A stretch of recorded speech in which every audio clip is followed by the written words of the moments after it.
Hello aspirants, hello. या AP अकॅडमीच्या online प्लॅटफॉर्मवरती तुमचं सर्वांचं पुन्हा एकदा स्वागत आहे एस्पिरंट्स. या ड्रग इन्स्पेक्टर सिरीज मध्ये मी घेऊन आलोय एक इम्पॉर्टंट लेक्चर, ज्या लेक्चरमध्ये ज्या टॉपिक बद्दल सर्वांना क्युरियोसिटी असते या टॉपिकचं डिस्कशन करण्यासाठी, तो म्हणजे फॉर्म नंबर्स. तर aspirants, drug and cosmetic act 1940 rules under their 1945 मध्ये एक शेड्यूल आहे, दॅट इज शेड्यूल ए. पाठीमागच्या लेक्चरमध्ये, प्रिव्हियस लेक्चरमध्ये एस्पिरंट्स आपण सर्व शेड्यूल्स डिस्कस केलेले आहेत. त्यामध्ये आहे शेड्यूल ए, आणि ह्या शेड्यूलच्या ए च्या अंतर्गत एवढे सगळे फॉर्म्स आहेत जे की तुम्हाला एक्झामला डायरेक्टली अँड इनडायरेक्टली विचारले जातात. तर एस्पिरंट्स, आतापर्यंत या फॉर्म नंबर्सला आपण लक्षात का नाही ठेवू शकलो, आतापर्यंत या फॉर्म नंबर्सला आपण अॅक्युरेटली रिमेंबर का नाही करू शकलो, त्याचं कारण आहे की आतापर्यंत आपण एवढ्या डीप लेवलला जाऊन ह्या फॉर्म नंबर्सचं क्लासिफिकेशन केलेलं नाही आहे. आतापर्यंत आपण हे नाही पाहिलंय की मॅन्युफॅक्चरिंगचा जो लायसन आहे, जो इम्पोर्टचं लायसन आहे, जे रिटेलचं लायसन आहे, रिपॅकेजिंगचं आहे, लोन्स आहे, रेस्ट्रिक्टेड आहे, यांच्याबद्दल आपण एकदम युनिक पॉइंट्सनी डिफरन्सिएशन नाही केलेलं आहे. आणि that is the only reason आतापर्यंत फॉर्म नंबर्स हे अनक्लिअर राहिलेले आहेत. तर चला एस्पिरंट्स, सुरुवात करूया या लेक्चरला. माझी ही गॅरंटी आहे, ड्रग इन्स्पेक्टर बॅच किंवा जीपॅटची बॅच किंवा नायपरच्या बॅच साठी तुम्ही प्रिपेअर करत असाल तर हे लेक्चर तुमच्यासाठी खूप युजफुल असणार आहे. या लेक्चरच्या अंडरमध्ये मी at the end of the session तुमच्यासाठी सर्व फॉर्म नंबर्स एकदम क्रिस्टल क्लिअर करून देणार आहे. एस्पिरंट्स, सेशनला सुरुवात करण्याआधी एपी अकॅडमीची ड्रग इन्स्पेक्टर बॅच ही स्टार्ट ऑलरेडी झालेली आहे. एस्पिरंट्स, ज्या स्टुडंटला हे डेमो लेक्चर्स चांगले वाटतील, ज्यांना हे लेक्चर्स जेवढे युट्यूबवरती अवेलेबल आहेत ते आवडत असतील, तर तुम्ही डिस्क्रिप्शन बॉक्समध्ये लिंक प्रोव्हाइड केलेली आहे, ऍप्लिकेशन लिंक प्रोव्हाइड केलेली आहे, हेल्पलाईन नंबर बी आहे एस्पिरंट्स. तर तुम्ही या नंबरवरती कॉल करा, ऍप्लिकेशन डाउनलोड करा, रजिस्टर करा, आणि ओपन झाल्यानंतर ऍप्लिकेशन तिथं तुम्हाला एक ड्रग इन्स्पेक्टर बॅच दिसेल, ती तुम्ही ऍड ऑन करू शकता एस्पिरंट्स. आणि अशा प्रकारच्या सगळ्या लेक्चरचं तुम्ही ऍक्सेस या बॅचच्या अंडरमध्ये घेऊ शकता. चला तर एस्पिरंट्स, सुरुवात करूया. काय असतात हे फॉर्म नंबर्स, तुम्हाला माहिती असायला पाहिजे की आपल्याकडे नेचर वेगवेगळे आहे, लायसन्सचे नेचर्स वेगवेगळे आहेत, आधी ते समजून घेणं गरजेचं आहे. लायसन्सच्या नेचरमध्ये बघा, एखादा ड्रग तुम्हाला बाहेरच्या कंट्रीज मधून इम्पोर्ट करायचा आहे तर ते इम्पोर्टचं लायसन्स झालं. तुम्हाला एखादा ड्रग हा मॅन्युफॅक्चर करायचा आहे तर ते मॅन्युफॅक्चरिंगचं लायसन्स झालं. एखादा ड्रग तुम्हाला सेल करायचा आहे बाय रिटेल तर हे रिटेलचं लायसन्स झालं. एखादा ड्रग तुम्हाला सेल करायचा आहे बाय होलसेल तर हे होलसेलचं लायसन्स झालं. एखादा ड्रग तुम्हाला जर लोनच्या बेसिसवरती करायचा आहे मॅन्युफॅक्चर तर हे लोन मॅन्युफॅक्चरिंग लायसन्स झालं. रिपॅकेजिंगचं लायसन आहे, आणि काही ठिकाणी काही लिमिटेशन जर तुम्हाला पाहिजे मिळत असतील मॅन्युफॅक्चरिंग वरती तर हे रेस्ट्रिक्टेड लायसन्स झालं. तर एवढे सगळे लायसन्स आहेत. मग आता एस्पिरंट्स, कन्फ्युजन हेच आहे आतापर्यंत की यांना समजून कसं घ्यायचंय. तर एस्पिरंट, मी तुमच्यासाठी काही अझम्पशन्स बनवलेत, मी तुमच्यासाठी काही चार्ट्स बनवलेत. हे चार्ट्स आणि काही अझम्पशन्स आधी आपण समजून घेऊया, यानंतर मग पुढे जाऊया. बरं ठीक आहे, मी तुम्हाला आता हे तर सांगितलं की लायसन्सचे किती टाइप्स आहेत. मग आता आपण हे पाहूया की आपल्याकडे ड्रग्सचे किती प्रकार आहेत. आपल्याकडे ड्रग्स वेगवेगळे आहेत. नॉर्मल ड्रग हा एक क्लास आहे, drug in the schedule C1 हा एक क्लास आहे, आणि drugs in the schedule X हा एक क्लास आहे. आपल्याकडे होमिओपॅथीचे पण ड्रग्स आहेत, हा एक क्लास आहे. मग एस्पिरंट्स, काही लायसन्स बघा, आता इम्पोर्ट आपण पाहतोय तर इम्पोर्ट मध्ये इम्पोर्ट करणे X हा वेगळा क्लास आहे, इम्पोर्ट करणे C1 हा वेगळा क्लास आहे, इम्पोर्ट करणे C1+X हा वेगळा क्लास आहे, इम्पोर्ट करणे ड्रग्स अदर दॅन C1 आणि X हा वेगळा क्लास आहे. याचा अर्थ काय की तुम्हाला यामध्ये ड्रग्सचे टाइप्स माहित असायला पाहिजे की किती प्रकारचे ड्रग्स आपल्याकडे शेड्यूल्स मध्ये देण्यात आलेले आहेत. एक जो नॉर्मल ड्रग्स आहेत, जसे की आपण पाहतो, जे शेड्यूल C1 मध्ये नाही आहेत, शेड्यूल X मध्ये बी नाही आहेत, जे शेड्यूल H मध्ये असतील, शेड्यूल G मध्ये असतील, ज्यांना आपण नॉर्मल म्हणतो other than C1 and X. एक C1 आहे बायोलॉजिकल प्रोडक्ट्स, आणि एक नार्कोटिक ड्रग्स आहेत. अशा प्रकारच्या बेसिसवरती लायसन्सचे वेगवेगळे क्लासेस देण्यात आलेले असतात. आणि तेच आज आपण एक पॉइंटनी पाहणार आहोत. एक गोष्ट लक्षात घ्या की हे जे फॉर्म नंबर्स असतात पेरेंट्स, यांना कन्फ्युजन होण्यासाठी थाउजंड्स ऑफ रिझन्स आहेत, पण यांना क्लिअर करण्यासाठी एकच रिझन आहे, दॅट इज द लिंक. जोपर्यंत तुम्ही समजून घेणार नाहीत की लिंक म्हणजे जिथं तुमचं वर्ड होलसेल आला तर तिथं तुमचा लायसन नंबर किंवा ऍप्लिकेशन फॉर्म बदलतो. जिथं तुमचा वर्ड रिटेल आला की तिथं तुमचा ऍप्लिकेशन फॉर्म बदलतो. याचा अर्थ तुम्हाला रिटेल आहे, होलसेल आहे, मॅन्युफॅक्चर आहे, इम्पोर्ट आहे, हे तुम्हाला पाहणं गरजेचं आहे. सेकंड थिंग काय इम्पॉर्टंट आहे की ठीक आहे, इम्पोर्ट आहे, पण याच्यामध्ये ड्रग कोणता आहे, शेड्यूल C C1 की X किंवा अदर दॅन C1 आणि X हे आहे. तुम्ही लोन करताय manufacture with the drug and cosmetic, manufacture with the सिद्धा, युनानी आणि आयुर्वेदा, हे बी गरजेचं आहे, हे बी तुम्हाला पाहावं लागतं. म्हणून या ठिकाणी हे अझम्पशन्स आधी पकडा, हे अझम्पशन्स आधी समजून घ्या. एक चार्ट तुमच्यासाठी इथं मी बनवलाय जो की आधी एक प्री डिटरमाइनड चार्ट आहे, त्याला आधी समजून घ्या आणि त्याच्यानंतर एकदम डीप मध्ये चला एस्पायरंट्स. माझी गॅरंटी आहे की जर तुम्ही हे लेक्चर एंड पर्यंत करत असाल तर एकही तुमचा फॉर्म नंबर इथून मिस आउट होणार नाहीये. चला तर सुरुवात करूया एस्पायरंट्स. सगळ्यात पहिल्यांदा अझम्पशन समजून घेऊया आपण की जर रिटेल तुमचा कुठलाही फॉर्म नंबर असेल, सो रिटेल साठीचा ऍप्लिकेशन फॉर्म नंबर असेल किंवा ग्रांटेडचा फॉर्म नंबर असेल तर त्याला फक्त नंबर्स आहेत, त्याला कुठल्याही प्रकारचं वर्ड देण्यात आलेले नाहीयेत. यानंतर जर समजा होलसेल हा जर वर्ड कुठे येत असेल एस्पायरंट तर त्या फॉर्म नंबर सोबत बी वर्ड आलेला आहे. हे आता खाली जाऊन तुम्हाला प्रूव्ह पण करून दाखवेल मी. सो होलसेल साठीचा जो होलसेल म्हणजे रिटेल पेक्षा थोडस बिग साईजने असते एस्पायरंट, तर याला आपण बी दिलेला आहे. यानंतर होलसेल विथ मोटार, याचा अर्थ काय की जे होलसेल विथ मोटार साठीचे जे लायसन्सचे ऍप्लिकेशन फॉर्म आहेत किंवा ग्रांटिंगचे जे फॉर्म आहेत यांच्यासाठी जो वर्ड आलेला आहे तो डबल बीच आहे. याचा अर्थ आजपर्यंत बिग प्लस एम, एम म्हणजे काय एक मोटार आहे तर याला आपण डबल वर्ड द्यायचा आहे. So that is B plus B म्हणजे डबल बी, असं तुम्हाला इथं कन्सिडर करायचं आहे. म्हणजे काय एस्पायरंट्स इथं तुम्ही जरा लक्ष करून ऐका. तर एस्पायरंट्स होलसेल साठी जो नंबर देण्यात आलेला आहे तो बी आहे. होलसेल विथ मोटार याच्यासाठी जे वर्ड देण्यात आलेला आहे तर एस्पायरंट्स होलसेल साठी जो वर्ड देण्यात आलेला आहे तो बी आहे. होलसेल विथ द मोटार याच्यासाठी जो वर्ड देण्यात आलेला आहे एस्पायरंट्स तो डबल बी आहे. हा डिफरन्स का आला माहितीये तर तुम्ही याला समजून घेण्याचा प्रयत्न करा. रिटेल साठी फक्त न्यूमरिकल देण्यात आलेले आहेत. सो होलसेल हे न्यूमरिकल प्लस वर्ड म्हणजे इथं बी वर्ड देण्यात आलेला आहे, कारण रिटेल हे शॉप छोटा आहे, होलसेल हे त्याच्यापेक्षा थोडस बडा आहे, बिग आहे.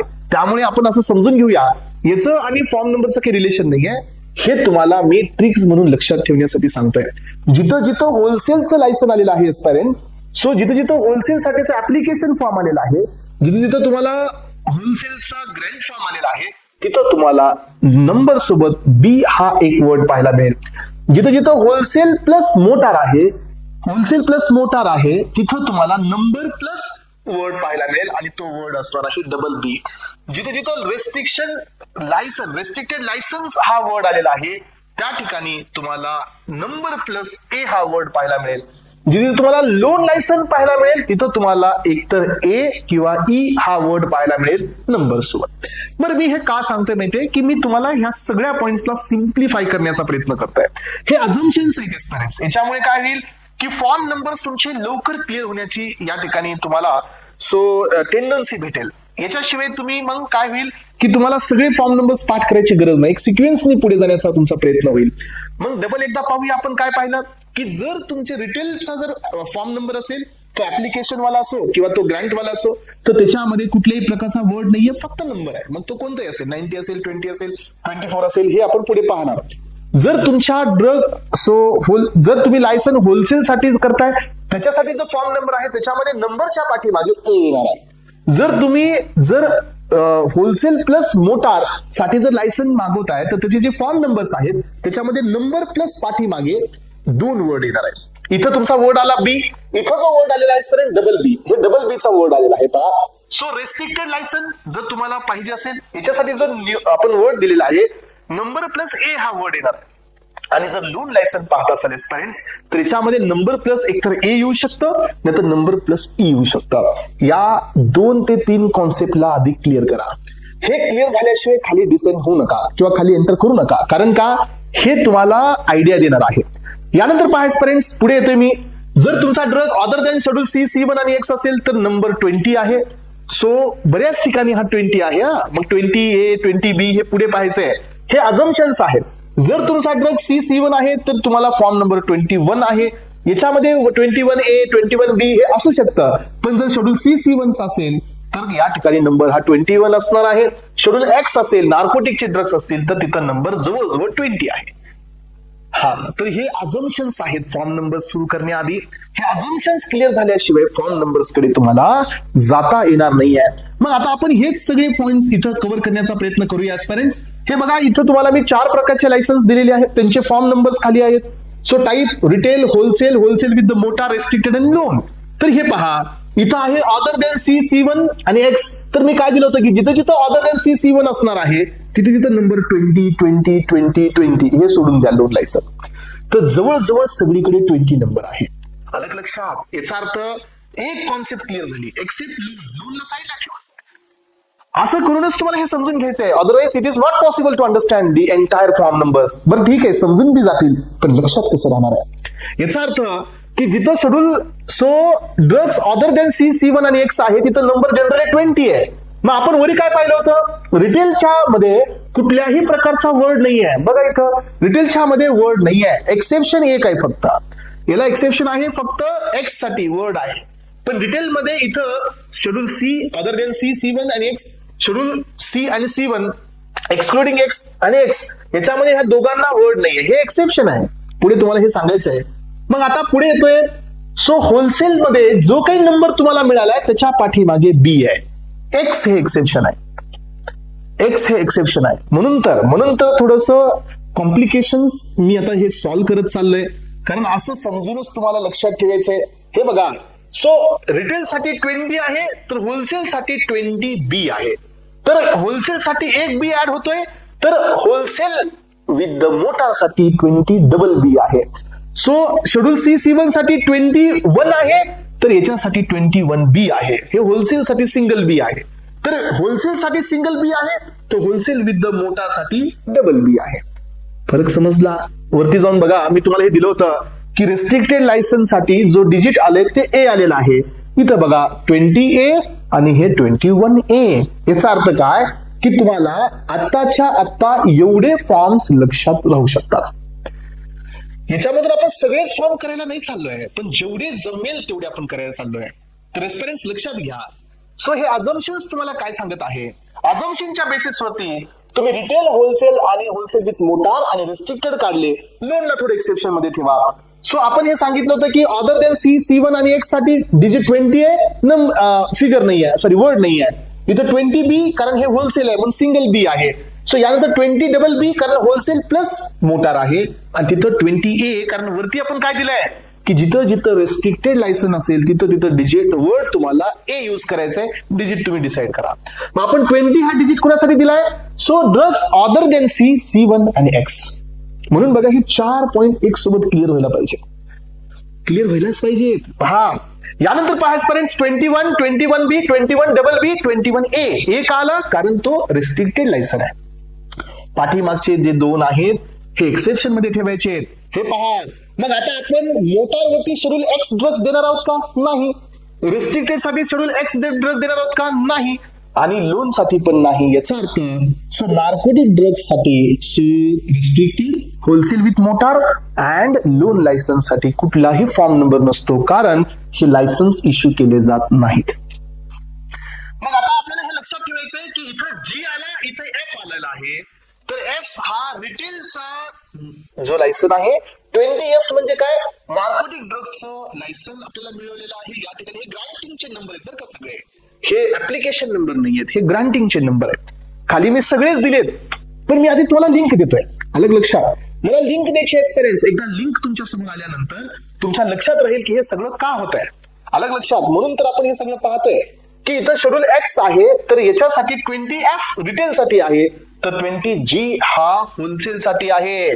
तर लक्षात घ्या फ्रेंड्स, इथं तुम्ही F आणि G या दोघांमध्ये तुम्हाला या ठिकाणी सो एक मी तुम्हाला डिफरन्स सांगतो की समजा एखाद्या रिटेल शॉप वरती एखादे फादर एंटर केलेत, सो जे की एखाद्या टॅबलेट घेण्यासाठी चाललेले आहेत, तर एखाद्या होलसेल मध्ये सो एखादं स्टॉक घेण्यासाठी ग्रँडफादर जात आहेत. याचा अर्थ काय, तुम्ही नार्कोटिक ड्रग्स जर एक रिटेल शॉप वरून कोणी घेऊन येत असेल तर ते एक आपण एक्झाम्पल पकडतो, ते फादर आहेत. आणि एखादा स्टॉक सो होलसेल मधून कुणी घेऊन येत असेल तर ते फादर पेक्षा थोडेसे मोठे असतील तर ते ग्रँडफादर आहेत. याचा अर्थ काय की तुम्हाला लक्षात आलं असेल की F stand for the licence, हे ग्रँट केलं जातं रिटेल साठी शेड्यूल X मध्ये. 20G म्हणजे काय, लायसन हे ग्रँट केलं जातं शेड्यूल X साठी होलसेल साठी, होलसेल मध्ये. म्हणजे या बेसिसवरती तुम्हाला थोडीशी तरी आयडिया आलेली असेल की हे फॉर्म नंबर कसे असाइन करण्यात आलेले आहेत. आतापर्यंत आपण हेच पाहिलं. मग हे फक्त अझम्पशन्स होते एस्पायरन्स, हे फायनल चार्ट नाही आहे, हे तुम्हाला एक हिंट होती की कसं हे फॉर्म नंबर्स लक्षात घ्यायचे आहेत. मग आता आपण खाली जात आहोत एस्पिरंट्स ऍक्च्युअल फॉर्म नंबर्स कडे. हे पहा, जो खाली चार्ट तुमच्या समोर आहे, इथं तुम्हाला मी परत एकदा सांगतो की आधी हा मेन पर्पज लक्षात ठेवायचा आहे form number. So application form number Grant करत असताना पर्पज हा खूप इम्पॉर्टंट आहे. पर्पज नंतर टाइप ऑफ ड्रग्स, कोणत्यासाठी आपण हे अप्लाय करतोय. So whether we are applying for the schedule C1 excluding X, whether we are applying for the schedule C1 plus X, whether we are applying for the schedule X excluding C1, whether we are applying for the drugs not specified in the schedule C1 and the X, हे आधी clear झालं पाहिजे. whether you are applying for the drug for the homeopathic medicines or drug also license for the homeopathic medicine, म्हणजे तुम्ही कुठल्या drug साठी हे application करता. इम्पोर्ट तर ठीक आहे, पण कोणत्या नेचरच्या ड्रगला तुम्हाला इम्पोर्ट करायचं आहे.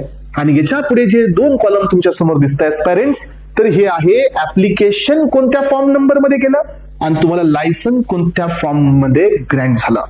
याच्या आधीचा जो चार्ट मी दिलाय पॅरेंट्स, हे तुमच्या अंडरस्टँडिंग साठी आहे. याचं खाली कम्प्लीट डिस्कशन आहे, राईट. तर असं नाहीये की तुम्हाला त्या चार्ट वरती सगळं क्लिअर होईल. हे फक्त एक लिंक होती की ज्याच्यामधून तुम्ही समजू शकता की फॉर्म नंबर्स कशी ऑर्गनाइज केलेली आहेत. त्यांच्यामध्ये असं कोणता एक बीट आहे जो तुम्हाला सगळ्या फॉर्म नंबर्सला कोरिलेट करतो. चला तर सुरुवात करूया आजपर्यंत. यामध्ये पहिल्या फॉर्म नंबरला, आणि तो आहे इम्पोर्ट. तर इम्पोर्ट मध्ये पहिला class, so drug specified in schedule C1 but not X. मग तुम्हाला आता लायसन पाहिजे कशासाठी? इम्पोर्ट साठी. ज्याच्यासाठी तुम्ही कोणती डिमांड केली आहे की मला C1 चं लायसन द्या इम्पोर्टचं, पण मला X नको आहे. तर त्याच्यासाठी तुम्हाला फॉर्म ऍप्लिकेशन द्यायचे फॉर्म नंबर 8, तर तुम्हाला ग्रँट मिळेल फॉर्म नंबर 10. यानंतर फ्रेंड्स, तुम्ही आता इम्पोर्टचं लायसनची डिमांड करतायत फॉर द शेड्यूल X. याच्यामध्ये C1 नाहीये, फक्त X आहे. तर फ्रेंड्स इथं तुम्हाला लक्षात ठेवायचंय की हा 8A मध्ये तुम्हाला फॉर्म ऍप्लिकेशन द्यायचे, 10A मध्ये तुम्हाला लायसन ग्रँट होणार आहे.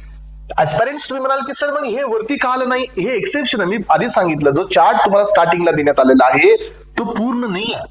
राईट, लक्षात ठेवा, हे सगळा पूर्ण आहे. ते फक्त एक अजम्पशन होता, तुम्हाला लिंक लागण्यासाठीचा एक प्रोसेस होता तो फक्त.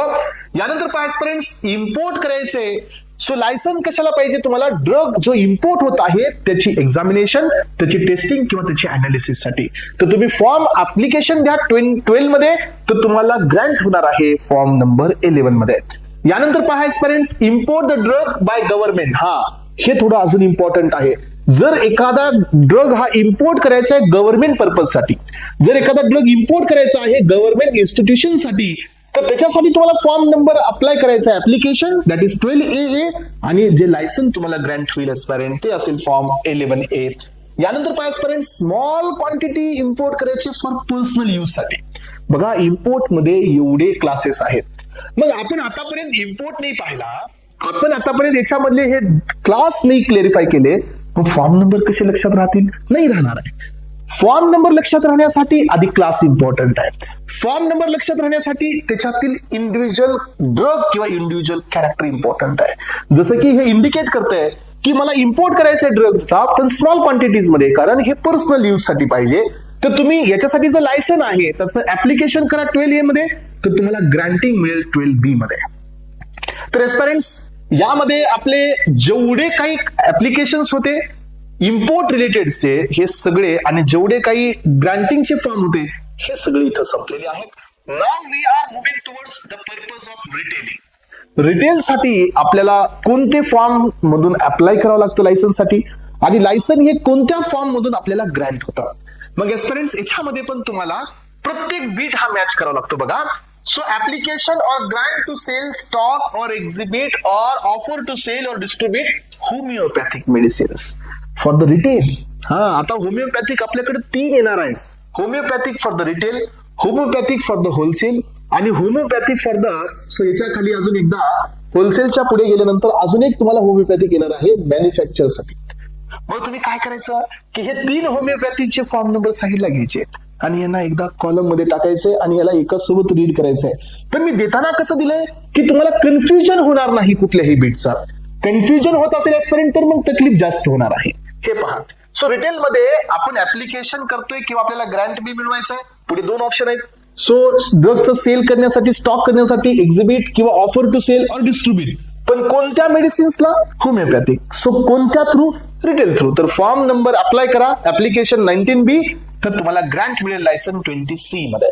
So retail other than specified in schedule C, C1 and X. हे पहा, आता तुम्हाला शेड्यूल सी पण नको, शेड्यूल तुम्हाला C1 पण नको आणि X चे ड्रग्स पण नको. याच्यासाठी तुम्हाला लायसन पाहिजे रिटेलिंगचं, तर तुम्हाला ऍप्लिकेशन करायचं 19A मध्ये, तर ग्रँट होईल तुम्हाला 20 मध्ये.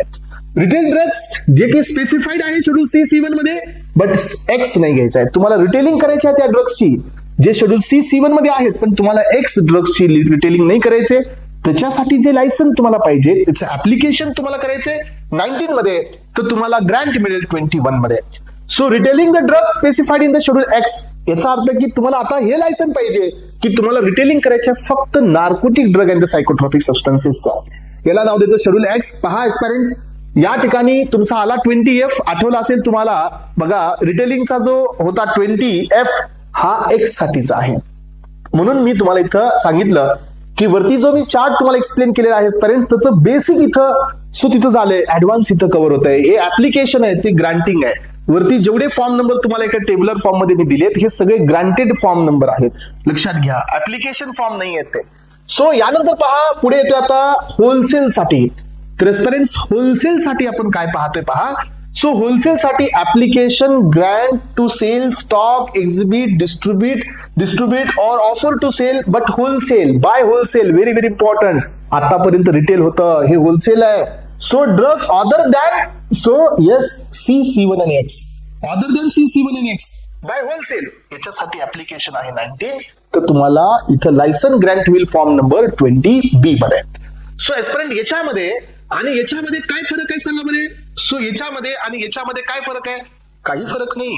हे रिटेलिंग साठी आहे, ते खालचं हे होलसेल साठी आहे. तुम्ही म्हणा सर याच्या आधीचं इन्फॉर्मेशन, बेटा हे जर तुम्ही इथून इतकं ह्या डिस्ट्रीब्यूट पर्यंत हे कॉपी करून जर इथं टाकलं ना, काही अडचण नाही, तेच आहे ते. फक्त रिटेल पासून मी कट मारलंय कारण तुम्हाला जास्त लवकर क्लिअर व्हावं म्हणून. आलं लक्षात? सो आता पुढे या next. So wholesale application for homeopathic medicines. हा, वरती पण होमिओपॅथिक होतं, पण ते रिटेल साठी होतं. हे होमिओपॅथिक आहे, होलसेल साठी ऍप्लिकेशन करा. सो फॉर्म नंबर 19B मध्ये तुम्हाला लायसन ग्रँट होईल फॉर्म नंबर 20D मध्ये. Wholesale other than specified in schedule C and C1 from motor. Yes, तर एस्पिरंट्स इथं पण तुम्हाला लक्षात ठेवायचंय, शेड्यूल सी, C1 नाहीये. So yes, other than schedule C, C1 from the motor vehicle instead of fixed retail or the wholesale premises. So कुठलीही जागा fix करण्यापेक्षा ते ड्रग हे मोटारने, म्हणजे सो मुव्हेबल, सो कंटेनर मधून हे ड्रग्स पास होत असतील, तर त्यांच्यासाठी पण तुम्हाला लायसन पाहिजे. मग लायसन तुम्हाला अप्लाय करायचं 19AA मध्ये फॉर्म नंबर, आणि ग्रँट मिळणार आहे 20BB मध्ये.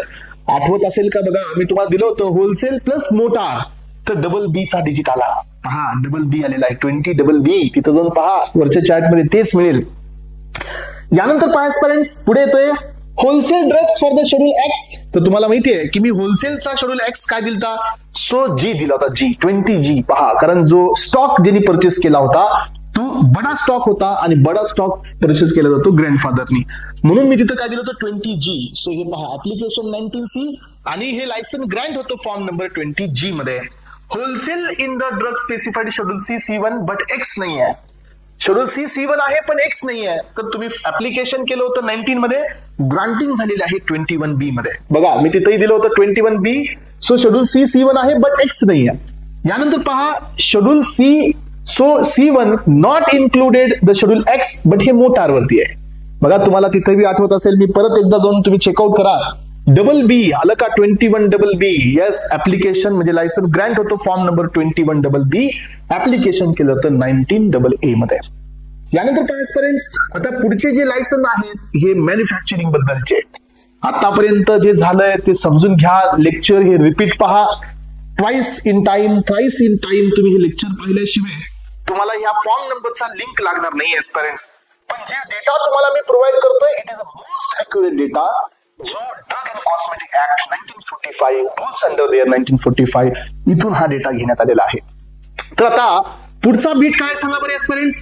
मॅन्युफॅक्चरिंग साठीचे जे आपल्याकडे लायसन्स आहेत त्याच्यासाठीचे फॉर्म नंबर्स पहा. Manufacture for the sale or the drug distribution of the homeopathic medicines. Homeopathic मेडिसिनचं मॅन्युफॅक्चरिंग, तर फॉर्म नंबर 24 मध्ये ऍप्लिकेशन घ्या लायसन्ससाठी. सो 24C मध्ये आणि ग्रांटिंग मिळेल 25C मध्ये. So manufacturing other than the drug C, C1 आणि X. मॅन्युफॅक्चरिंगच करायची आहे, पण ड्रग C, C1 आणि X ची नाही करायची आहे. तर तुम्हाला 24 आणि 25, 24 मध्ये ऍप्लिकेशन करा लायसन्ससाठी आणि 25 मध्ये तुम्हाला ग्रांटिंग मिळेल. सो एस्पिरंट्स, यानंतर पहा, तुम्हाला मी याचं एक रिलेशन बी आठवतं का बघा. मी सांगितलं होतं की जिथं ड्रग शेड्यूल C, C1 आणि X मध्ये येत नाही, तर या ड्रगला आपण तिथं दिलं होतं पहा. बरं ठीक आहे, ते थोडस आपण रिटेलच्या हिशोबाने दिलं होतं, तर आपण मॅन्युफॅक्चर मध्ये. ओके, सो यानंतर पहा, manufacturing the drug schedule C, C1 आणि X. शेड्यूल C, C1 आणि X मॅन्युफॅक्चरिंग साठी तुम्हाला लायसन पाहिजे, तर ऍप्लिकेशन करा 24C मध्ये आणि 24F मध्ये.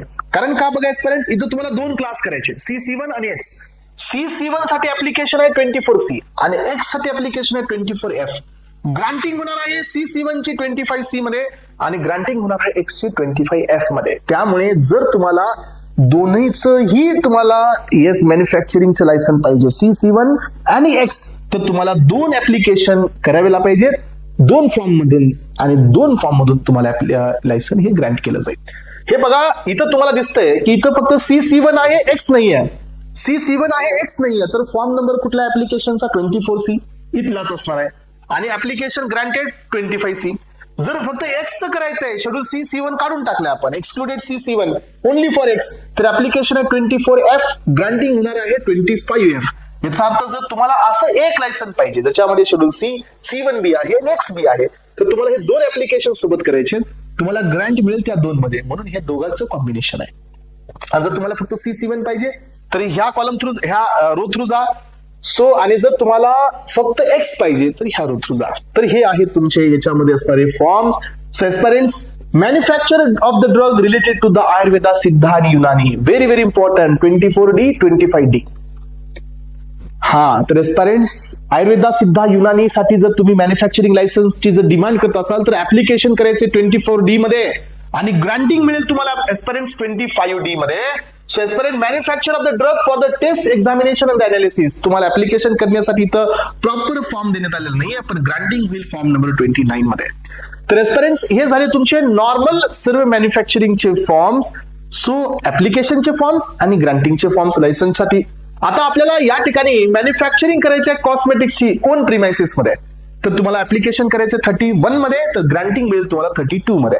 तर एस्पिरंट्स, आता आपल्याकडे लोन लायसन्स टू मॅन्युफॅक्चर साठी आहे. म्हणजे काय की मॅन्युफॅक्चरिंग करायचे अगेन्स्ट द लोन. लक्षात, लोन लायसन घेऊन तुम्हाला मॅन्युफॅक्चरिंग करायचे आहे, तर त्याच्यासाठी तुम्हाला ऍप्लिकेशन फॉर्म आणि त्याच्यासाठी तुम्हाला ग्रँट करत असणारा फॉर्म कोणता असणार आहे हे आपण या ठिकाणी पाहणार आहोत. So aspirants, loan licence to manufacture Ayurveda, Siddha, Unani drugs, तर ऍप्लिकेशन करा 27E, ग्रँटिंग मिळेल तुम्हाला 25E मध्ये. 25E is very important, granting मला. Loan licence to manufacture cosmetics, हा वरिबेन कॉस्मेटिक्सची मॅन्युफॅक्चरिंग केली पण हे लोन नव्हतं, इथे लोन लायसन आहे, तर 31A ऍप्लिकेशन फॉर्म आणि ग्रांटिंग होईल 32A मध्ये. तर aspirant, loan licence to manufacture other than the C, C1 आणि X.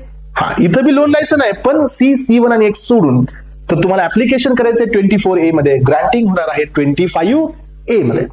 तर aspirant, loan licence for the schedule C, C1 other than X, म्हणजे X सोडून C, C1 साठी जर तुम्हाला लोन लायसन तुम्हाला पाहिजे तर ऍप्लिकेशन करा 27A आणि ग्रांटिंग मिळेल तुम्हाला 28A मध्ये. तर यानंतर पुढे येतो एस्पिरंट रेस्ट्रिक्टेड लायसन्स. हा, तर इथं लोन लायसन टू मॅन्युफॅक्चर पण कम्प्लीट झालेला आहे. रेस्ट्रिक्टेड लायसनचा अर्थ काय एस्पिरंट्स, ज्यांना मॅन्युफॅक्चरिंग करण्याचे लिमिटेशन्स आहे की त्या पर्टिक्युलर प्रोडक्ट पुरताच लिमिटेड सो काही रेंज मध्ये त्यांना ते ड्रग्स म्हणजे लिमिटेड प्रोडक्ट साठी आपण त्यांना रेस्ट्रिक्ट करतो. जनरली हे असे असतात ज्यांच्याकडे स्वतःचे ओन प्रिमायसिस नसतात, जे भाडे तत्वावरती काही प्रिमायसिस मध्ये मॅन्युफॅक्चरिंग करतात, त्यांना हे रिस्ट्रिक्टेड लायसन्स इश्यू केले जातात. मग आता याच्यामध्ये पण दोन क्लास आहेत एस्पिरंट्स, अदर दॅन C, C1 आणि X. हे पहा, restricted licence for the other than C, C1 आणि X. ऍप्लिकेशन आहे 19A, ग्रांट मिळेल 20A. सो इथं पहा, restricted licence for the C, C1 but not X. कारण X ला रेस्ट्रिक्टेड लायसन देणार नाही, लोन लायसन X ला देणार नाही. सो अजून एक आपण पाहिलं होतं बघा, 3 लायसन तर इथं तुम्हाला मिळणारच नाही. सो रिपॅकेजिंगचं लायसन पण तुम्हाला एक्स साठी मिळणार नाही. याचा अर्थ एक्स इथे येतच नाही. आपण वरी डॅश दिली होती, आठवत असेल. तर हे पहा, रेस्ट्रिक्टेड लायसन फॉर सी आणि C1 नॉट एक्स.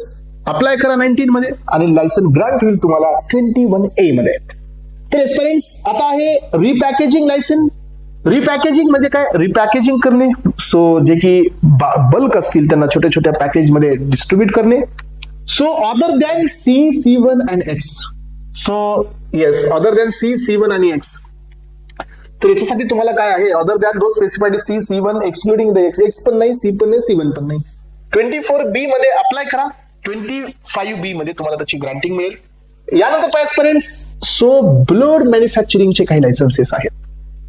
हा, तर तुम्हाला ब्लड मॅन्युफॅक्चरिंगचे लायसन्सेस पण माहित असायला पाहिजे, बिकॉज हा पार्ट पण एक्झाम मध्ये ड्रग इन्स्पेक्टर साठी हायलाइट केला जाऊ शकतो. सो ही सिरीज आपण घेत आहोत ड्रग इन्स्पेक्टर साठी, जीपॅट साठी, डायपरच्या एक्झाम साठी. पण हे मोस्ट सुटेबल असणार आहे ड्रग इन्स्पेक्टरच्या एक्झाम साठी. एवढ्या डिटेल मध्ये जाऊन क्वेश्चन्स हे विचारले जाऊ शकतात. तर ब्लड मॅन्युफॅक्चरिंग साठी पहा, जर तुम्ही होल ब्लड मॅन्युफॅक्चरिंग करायची तुमची इच्छा आहे, ब्लडचं कलेक्शन, ब्लडची प्रोसेसिंग, त्याचे ऑपरेशन जर तुम्हाला सर्व करायचे असतील ब्लडचे, तर तुम्ही ऍप्लिकेशन करा लायसन्स साठी 27C मध्ये, ग्रांट मिळेल 28C मध्ये. जर तुम्हाला मॅन्युफॅक्चरिंग करायचे ब्लड और ब्लडच्या कॉम्पोनंटचा, येस, होल ब्लड नाही, होल ब्लड तर इथे गेलं, होल ह्युमन ब्लड इथे गेलेलं आहे. सो ब्लडच्या कॉम्पोनंटचा लाईक प्लाझ्मा, प्लेटलेट्स आणि RBC, तर तुम्ही अप्लाय करा 27B मध्ये, तर तुम्हाला ग्रांट मिळेल लायसन्स 28B मध्ये. Application to the manufacture of the blood products, इथं ब्लड प्रोडक्ट्स मॅन्युफॅक्चरिंगचं लायसन तुम्हाला पाहिजे, तर तुम्हाला ऍप्लिकेशन आहे 27E मध्ये, तर ग्रांटिंग मिळेल 28E मध्ये. तर एस्पिरंट्स, एवढे सगळे ऍप्लिकेशन तुमचे इम्पॉर्टंट होते. आता हे 3 ऍप्लिकेशन एक नोट पॉइंट मध्ये लक्षात ठेवायचे. 13 नंबरचा जो फॉर्म आहे तो तुमचा, एवढे सगळे काही फॉर्म नंबर्स होते, हे सगळे इम्पॉर्टंट होते. 13 नंबरचा जो फॉर्म आहे एस्पिरंट्स, तो गव्हर्नमेंट अनालिस्ट ज्याला ड्रग इन्स्पेक्टर त्याच्याकडे अनालिसिस साठी पाठवतो एखादं सॅम्पल, तर जे रिपोर्ट्स असतात ट्रिप्लिकेट फॉर्म मध्ये, तर तो फॉर्म नंबर 13 मध्ये देतो. फॉर्म नंबर 14A जो असतो, इंडिव्हिज्युअल परचेसर, म्हणजे आपण कुणीतरी ज्याला एखाद्याचे सॅम्पलिंग घेऊन त्याचं अनालिसिस करायचंय, तर तुम्ही स्वतः ज्यावेळेला हे अनालिसिस साठी पाठवताय त्यासाठी फॉर्म नंबर 14A असतो. आणि तुम्हाला ज्यावेळेला गव्हर्नमेंट अनालिस्ट हा रिपोर्ट सेंड करतो वापस, तर त्यावेळेला तो फॉर्म नंबर 14B असतो. सो एवढे सगळे फॉर्म नंबर्स हे ड्रग अँड कॉस्मेटिक ऍक्ट नुसार आहेत एस्पिरंट्स. आय होप की तुम्हाला ह्या ड्रग अँड कॉस्मेटिक ऍक्ट मध्ये सर्व फॉर्म नंबर्स एकदम क्रिस्टल क्लिअर झालेले असतील असं मी अपेक्षित करतो. आणि या सेशनला आपण या ठिकाणी थांबवत आहोत एस्पिरंट्स. मला माहिती आहे की हे जे काही आज आपण घेतले हे एक सिंगल लेक्चर मध्ये कव्हर होणार नाहीये. सो तुम्हाला याचं बेसिक जर असेल तर माइट बी होऊ शकता, पण जर समजा बेसिक नसेल, you are learning this point, all the form numbers up to this clarity for first time, then you need to go for the second time and the third time. 2-3 वेळा जर तुम्ही पाहत असाल तर हे फॉर्म नंबर्स तुम्हाला कोणत्याही exam मध्ये प्रॉब्लेम देणार नाहीयेत एस्पिरंट्स. स्टार्टिंगला तुम्हाला मी अझम्पशन्स दिले, स्टार्टिंगला तुम्हाला लिंक ही दिलेली आहे, त्या लिंकच्या बेसिसवरती चार्ट दिलाय, त्याच्यात पुन्हा वेगवेगळे क्लास आहेत, पुन्हा वेगवेगळे ड्रग्स आहेत आणि त्याचे ऍप्लिकेशन फॉर्म आणि ग्रांटेड फॉर्म्स. तर एस्पिरंट्स, वेटेज कुणाला द्यायचे, तर ऍप्लिकेशन पेक्षा ग्रांटेडला वेटेज जास्त आहे, कारण त्याच्यातून क्वेश्चन्स जास्त येतात असं माझं म्हणणं आहे. ओके एस्पिरंट्स, तर या ठिकाणी आता आपण थांबूया आजच्या या सेशन मध्ये. Thank you so much aspirants, thank you so much, have a nice day. Thank you.